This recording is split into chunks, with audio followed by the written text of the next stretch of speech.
The woman had just finished work and was returning home. This area was a mixed lower-class neighborhood with a few drunk men wandering around. She hurried into the elevator. Just as the door was about to close, a hand stopped it. A person wearing a helmet entered without pressing a floor button, which was very strange. The woman pressed the button for her floor.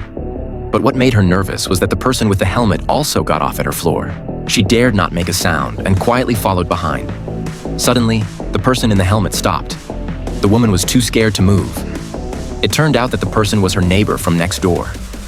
Back home, the woman cautiously locked the door, then checked through the peephole to make sure everything was normal before she started calling her boyfriend to complain. She thought the neighbor was a pervert who often loitered in front of her door.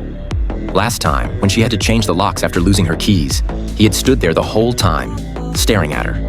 Before she could finish her story, she noticed something strange. A piece of clothing that should have been washed and dried was now on her vanity. As she picked up the clothes, a soda can fell out. She remembered that it wasn't hers. She also noticed some disgusting hairs on the clothes.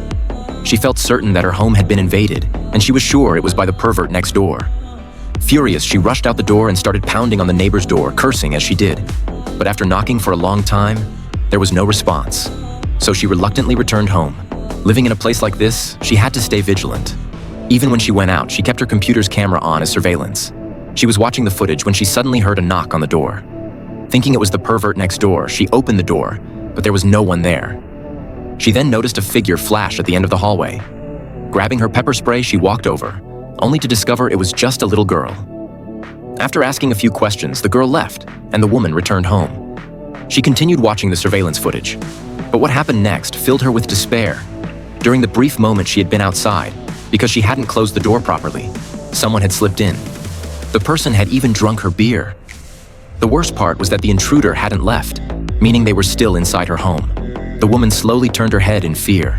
The person in the helmet, the pervert, was standing not far from her. In his hand, he was holding an umbrella, and without hesitation, he swung it violently at her.